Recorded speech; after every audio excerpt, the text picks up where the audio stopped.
किसी महापुरुष ने कहा था कि 26 में तो दुनिया खत्म है, लेकिन दुनिया खत्म हुई नहीं, लेकिन 2026 का पहला मेन बोर्ड आईपीओ 100% कंफर्म हो चुका है। अभी जनरली आईपीओ में शेयर होल्डर कोटा की बात होती है, लेकिन जब आरएचपी आती है शेयर होल्डर कोटा दिखता नहीं, लेकिन इस आईपीओ में ऐसा बिल्कुल नहीं हुआ है। साल की शुरुआत हुई है शेयर होल्डर कोटा वाले आईपीओ के साथ में, और मैं चाहता हूं कि आपके साल की शुरुआत हो इस आईपीओ में अलॉटमेंट के साथ में, क्योंकि इस आईपीओ में प्रॉफिट बनने के चांसेस तो पूरे पूरे दिख रहे हैं। अभी के टाइम पर जो प्रीमियम देखने को मिल रहा है ना, वो धमाकेदार है। अभी जो टेंटेटिव प्राइस हमको देखने को मिल रही है ना, उसके हिसाब से ही हमको प्राइस बैंड आता हुआ दिखा, या फिर थोड़ा ऊपर भी हो गया तो भी कोई दिक्कत नहीं है, प्रॉफिट इन्वेस्टर्स का होगा, क्योंकि वैल्यूएशन हमको काफी ज्यादा अट्रैक्टिव यहां पर देखने को मिल रही है और सप्लाई भी कम ही होगी। ठीक है, तो वीडियो को स्टार्टिंग से एंड तक पूरा देख लेना। शेयर होल्डर कोटा का एलिजिबिलिटी क्राइटेरिया और आईपीओ की जितनी भी डिटेल्स आई है, सारी की सारी चीजें अपन इस वीडियो में समझ लेंगे। तो वीडियो को लाइक नहीं किया तो लाइक के बटन को दबा दो, सीधा अपन वीडियो में चलते। सबसे पहली बात, बीसीसीएल के आईपीओ की RHP red herring prospectus already file हो चुका है, और ये फाइल कब हुआ? 2 जनवरी को, मतलब कल के दिन ये ऑलरेडी फाइल हो चुका है, जहां पर हमको क्लियरली देखने को मिल रहा है कि इसका इशू कैसा होगा। मतलब यहां पर क्लियरली जो इन्फॉर्मेशन थी हमको डीआरएचपी में, ड्राफ्ट रेड हेरिंग प्रोस्पेक्टस में, वही चीज देखने को मिल रही है। लगभग 46.57 करोड़ इक्विटी शेयर्स का ये आईपीओ होने वाला है, ओएफएस, ऑफर फॉर सेल, मतलब 100% शेयर जो है वो कंपनी की पेरेंट कंपनी जो है, प्रमोटर जो है, वो सेल करके जाने वाले हैं। अभी इसका इशू कितना होगा अपन टेंटेटिव प्राइस से पता लगाएंगे, पर अर्लियर हमको एक र्यूमर देखने को मिल रहा था कि लगभग 1300 से 1500 करोड़ के करीब हमको ये आईपीओ का इशू देखने को मिल रहा है, जो कि इतना बड़ा नहीं है। कंपनी का जितना बड़ा नाम है उसके हिसाब से नहीं है, क्योंकि कोल इंडिया की एक सब्सिडरी है, तो मार्केट में हाइप मचेंगी। ये गवर्नमेंट कंपनी है, पीएसयू कंपनी है, जिसके चलते मार्केट में डिमांड होगी, तो सप्लाई काफी ज्यादा कम है, प्रॉफिट होने के चांसेस थे। उस हिसाब से हमको इशू ऐसे भी देखने को नहीं मिल रहा था, और अभी जो प्राइस बैंड एस्टिमेट किया जा रहा है, जो एक्सपेक्ट किया जा रहा है, उसके हिसाब से हमको इशू बड़ा देखने को नहीं मिल रहा है। सबसे पहले अपन आईपीओ की टाइमलाइन को समझ लेते हैं। देखो, ये आईपीओ मार्केट में ओपन होने वाला है 9 जनवरी को, और इस आईपीओ में अपन अप्लाई कर सकते हैं 13 जनवरी तक। बाकी अलॉटमेंट के बेसिस की बात करें तो अलॉटमेंट का बेसिस क्लियर होगा आपका 14 जनवरी को, और 16 जनवरी को ये जो आईपीओ है BCCL, Bharat cooking coal limited का आईपीओ मार्केट में लिस्ट होने वाला है। देखो, अभी तक मैंने जो आरएचपी का डॉक्यूमेंट है ना, पूरी तरीके से एनालाइज नहीं किया, जिसको अपन एनालाइज करेंगे, और 9 तारीख से पहले पूरा डिटेल्ड एनालिसिस वीडियो बनाएंगे। पर अभी के लिए हमको एक चीज देखने को मिल रही है, आरएचपी के आप पेज नंबर 28 के ऊपर आओगे ना, तो यहां पर आपको क्लियरली देखने को मिलेगा ऑफर का स्ट्रक्चर, 2 ऑफर। तो यहां पर हमको क्लियरली देखने को मिल रहा है कि एक एम्प्लॉय रिजर्वेशन कोटा होगा, और साथ में हमको एक शेयर होल्डर कोटा देखने को मिल रहा है। अभी इस आईपीओ में केवाईबी का पोर्शन लगभग 50% तक देखने को मिलेगा, 50% से नीचे होगा। एचएनआई की अपन बात करें तो 15% से नीचे होगा, और रिटेल कोटा के लिए यहां पर डिटेल आ चुकी है।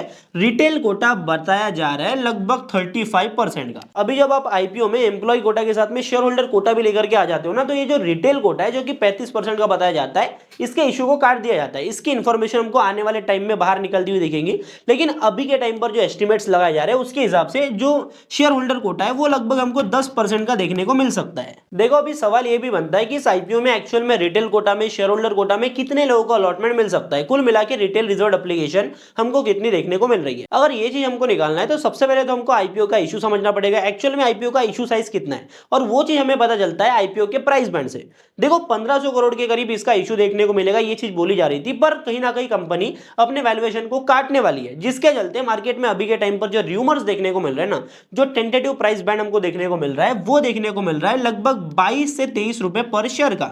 मतलब 23 रुपए पर शेयर के हिसाब से अपन जाते हैं, जहां पर 46.57 करोड़ इक्विटी शेयर्स का ऑफर फॉर सेल हमको देखने को मिल रहा है। उस हिसाब से लगभग 1000 करोड़ के करीब हमको यहां पर ये इशू देखने को मिल रहा है। मतलब जो 1500 करोड़ की बात हो रही थी, 1300 करोड़ की बात हो रही थी, उतना भी हमको शायद देखने को नहीं मिल रहा है इस टेंटेटिव प्राइस बैंड के हिसाब से। अगर ये प्राइस बैंड हमको बढ़ता हुआ दिखता है 28 या फिर 30 के करीब हमको आता हुआ दिखता है, तो 1300 करोड़ हमको आराम से, मतलब 1000 करोड़ के ऊपर इशू बढ़ जाएगा। अब देखो, जितना बड़ा इशू होगा, जितना बड़ा प्राइस बैंड होगा, उतनी ही ज्यादा रिटेल रिजर्व एप्लीकेशन हमको देखने को मिलेगी, क्योंकि एक एप्लीकेशन का जो प्राइस है ना, वो लगभग 15,000 के करीब सेट होता है, मतलब 15,000 के ऊपर वो नहीं जा सकता। अभी 23 रुपए पर शेयर के भाव के हिसाब से अपन देखते हैं, तो एक लॉट के अंदर यहां पर टोटल नंबर ऑफ शेयर बैठेंगे लगभग 652, जिसके हिसाब से आपका जो एक लॉट का अमाउंट पड़ता है ना, अभी हो सकता है कि ये इंफॉर्मेशन गलत हो, जब ये प्राइस बैंड आए तो यहां पर थोड़ा ऊपर नीचे हमको देखने को मिल सकता है, पर मैं टेंटेटिव प्राइस बैंड की बात करता हूं, तो इसके हिसाब से इनका जो पर लॉट का यहाँ पर आपका प्राइस निकल के आएगा, वो निकल के आएगा 14,996 रुपए का। अभी अपन पूरे कैलकुलेशन को समअप करें तो लगभग हमको 2.5 लाख मतलब 2,30,000 से लेकर 2,50,000 के करीब रिटेल रिजॉर्ट एप्लीकेशन हमको देखने को मिल सकती है। इसमें मैं एक चीज और कंसिडर कर रहा हूं कि यहाँ पर जो रिटेल पोर्शन हमारा कटेगा, क्योंकि शेयर होल्डर कोटा को फिट करने के लिए रिटेल का जो पोर्शन है थोड़ा थोड़ा काटा जाता है, QIB भी कटता है, HNI भी कटता है, तो लगभग 2.5 लाख के करीब, 2.5 लाख से कम ही लोगों को यहाँ पर अलॉटमेंट मिलेगा। अभी अगर शेयर होल्डर कोटा की बात करें तो अगर वहां पर हमको लगभग 10% के करीब कोटा देखने को मिलता है तो लगभग 80,000 के आजू बाजू लोगों को हमको अलॉटमेंट मिलता हुआ दिखाई दे सकता है। अभी आईपीओ का GMP कैसा चल रहा है, शेयर होल्डर कोटा में हमें अलॉटमेंट मिलेगा या नहीं, ये सारी चीजें समझेंगे। कंपनी के धंधे की बात करें तो कंपनी प्रोड्यूस करती है कोकिंग कोल, जहां पर अभी के टाइम पर इनके पास में लगभग 32 के करीब माइंस देखने को मिल रही है। अभी कोकिंग कोल को जब भी ऑक्सीजन के अब्सेंस में हीट किया जाता है तो हमको एक मटेरियल देखने को मिलता है जो कि काफी ज्यादा स्ट्रांग होता है और वो यूज होता है स्टील मेकिंग में। अभी BCCL की अपन बात करें तो वो इंडिया की सबसे बड़ी कोकिंग कोल प्रोड्यूसर कंपनी है, जहां पर उनका कंट्रीब्यूशन लगभग हमको 58% का देखने को मिल रहा है और इंडिया की स्टील मेकिंग में जो कंट्रीब्यूशन है वो भी हमको 50% के ऊपर देखने को मिल रहा है। अभी फिस्कल ईयर 25 में कंपनी का जो प्रोडक्शन था कोकिंग कोल का, मतलब कुल मिला के BCCL का जो प्रोडक्शन था वो लगभग था 40.50 मिलियन टन का, ठीक है। अभी 40.5 मिलियन टन में से लगभग 2 मिलियन टन का हमको नॉन कोकिंग कोल देखने को मिल रहा था और जो भी बचा हुआ पोर्शन है वो कोकिंग कोल था। कंपनी के फाइनेंशियल्स की अपन बात करें तो 2023 से 25 तक का हमारे पास में डेटा देखने को मिल रहा है और यहाँ पर हाफ ईयरली डेटा भी हमको देखने को मिल रहा है। 13,000 करोड़ का रेवेन्यू था, 14,000 करोड़ पहुंचे और 2024 से 25 तक यहाँ पर लॉस ही हुआ, मतलब रेवेन्यू में लॉस किया इन्होंने लगभग 200 करोड़ का। तो 14,000 14,500 करोड़ के करीब रेवेन्यू की कंपनी अभी के टाइम पर हमको देखने को मिल रही है। पैट के ऊपर आते हैं अपन तो लगभग 664 करोड़ का पैट किया था 2023 में। 2024 में भाई ये डबल से भी ज्यादा हो गया, 1,500 करोड़, 1,564 करोड़ पे आए और यहाँ पर 1,240 करोड़ का इन्होंने 2025 में पैट किया और हाफ ईयरली अपन डेटा देखते हैं तो लगभग 123 करोड़ का कंपनी ने पैट किया, प्रॉफिट आफ्टर टैक्स किया है। तो कंपनी के प्रॉफिट रेवेन्यू उतने तेजी से अभी के टाइम पर हमको ग्रो होते हुए नहीं दिखाई दे रहे, पर हेल्थ अपन देखते हैं, फाइनेंशियल हेल्थ देखे तो वो काफी ज्यादा बढ़िया देखने को मिल रही है। और इसके पीछे रीजन एक ये भी है कि कंपनी का जो ROC है, रिटर्न ऑन कैपिटल एम्प्लॉयड है, जो कि 30% के करीब देखने को मिल रहा है, जो कि काफी बढ़िया बात देखने को मिल रही है। बाकी पैट परसेंटेज की बात करें तो लगभग 8.5% के करीब ये प्रॉफिट में कन्वर्ट कर पाते हैं अपने रेवेन्यू को। बाकी शेयर होल्डर कोटा से अलॉटमेंट के चांसेस की बात करें, साथ में एलिजिबिलिटी क्राइटेरिया की बात करें तो एक चीज तो हमको क्लियर देखने को मिल रही है कि इस आईपीओ का RHP red herring prospectus file हो चुका है। मतलब अभी आप पटक लो, आप कितने भी शेयर ले लो कोल इंडिया के पेरेंट कंपनी के, आपका कोई भला नहीं होना है, ठीक है। अगर आपने ले लिया पहले ही तो ही अच्छी बात है। अभी देखो 2 जनवरी को इन्होंने क्या किया, अपना RHP रेड हेरिंग प्रोस्पेक्टस का डॉक्यूमेंट फाइल किया। T+1 सेटलमेंट अपने यहां पर चलता है, तो अगर आपने 2 जनवरी को लिया होगा कोल इंडिया का, मतलब कल के दिन, तो कोई फायदा नहीं है। यहां पर काफी ज्यादा लोगों ने लिया, मतलब 2 जनवरी को जो कोल इंडिया का शेयर है ना वो लगभग 6% ऊपर था, मतलब काफी लोगों ने लिया है लेकिन वो एलिजिबल नहीं है। अगर आपने 1 जनवरी को लिया है काफी बढ़िया बात है। अगर 1 जनवरी को आपके अकाउंट में शेयर था, 2 जनवरी को बेच दिया, कोई दिक्कत नहीं। अगर आपने 1 जनवरी को या फिर उससे पहले कभी भी लिया है, अभी आपके पोर्टफोलियो में पड़ा है, तो आप एलिजिबल हो। 2 जनवरी के बाद में कभी भी बेच दिया, कोई दिक्कत नहीं, फिर भी आप एलिजिबल हो। तो ये कुल मिला के एलिजिबिलिटी क्राइटेरिया देखने को मिल रहा है। अगर पहले से आपके पोर्टफोलियो में है तो कोई दिक्कत नहीं, आप ऐसे ही एलिजिबल हो, ठीक है। अभी अपन आ जाते हैं अलॉटमेंट चांसेस के ऊपर। तो भैया इसमें ना ग्रे मार्केट प्रीमियम धमाकेदार चल रहा है।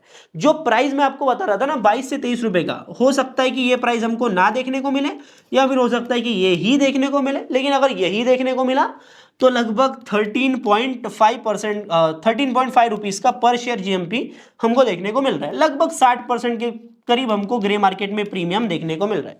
अगर ये प्राइस बढ़ता हुआ दिखता है तो ऑब्वियस सी बात है हायर प्राइस के ऊपर डिमांड कम हो जाती है, जिस वजह से डिमांड भी कम हो गई, सप्लाई भी बढ़ गया, ठीक है। तो इस हिसाब से कहीं ना कहीं लगभग ये 60% का जो GMP है इसमें गिरावट देखने को मिलेगा। पर अभी के टाइम पर सप्लाई के कंपेयर में डिमांड ज्यादा ही होगी, क्योंकि PSU कंपनी, तो प्रॉफिट बनने के चांसेस यहां पर हमको देखने को मिल रहे हैं, ठीक है। और इस हिसाब से IPO का जो इशू है उसके हिसाब से अलॉटमेंट के चांसेस रिटेल में तो काफी कम हो गए। शेयर होल्डर कोटा की अपन बात करें तो मैं जैसे कि आपको बोला था कि 2 लाख का कैपिटल का जुगाड़ करके रखना पड़ता है भाई, क्योंकि इतने छोटे IPO में ना काफी ज्यादा मुश्किल है। हो सकता है कि यहाँ पर जिन लोगों ने पूरे लॉट लगा दिए, 13 लॉट जिन्होंने अप्लाई कर दिए, उनको भी कहीं ना कहीं लॉटरी बेसिस में घुसना पड़े, क्योंकि अगर जो ज्यादा अप्लाई करता है उसको पहला अलॉटमेंट मिलता है, पर सभी ने अगर ज्यादा ही ज्यादा अप्लाई कर दिया तो भाई वहां पर तो लॉटरी सिस्टम ही चलेगा। लेकिन बेसिकली अपन ये मान के चलते हैं कि अगर आप पूरे लॉट अप्लाई करते हो, 2 लाख की लिमिट को यूटिलाइज करते हो, तो कहीं ना कहीं आपके अलॉटमेंट के चांसेस अच्छे अच्छे बनेंगे। तो कुल मिला के अभी के टाइम पर पूरा आरएचपी का एनालिसिस करना बाकी है, तो आईपीओ आने से पहले पूरा review video, detail review video हम बनाएंगे। तो चैनल को सब्सक्राइब कर लेना, बाकी लाइक नहीं किया तो लाइक के बटन को दबा दो। और मार्केट से अपडेटेड रहना है, आईपीओ मार्केट से स्पेसिफिकली आपको अपडेटेड रहना है, तो स्कैनिक्स के ऊपर आ जाओ, लिंक डिस्क्रिप्शन में है भाई, ये काफी कमाल की चीज है, ऐड टू होम पेज कर लेना और मार्केट से अपडेटेड रहो। मिलता हूं मैं आपसे अगले नए वीडियो में, तब तक के लिए बाय बाय, टाटा, जय हिंद, जय भारत।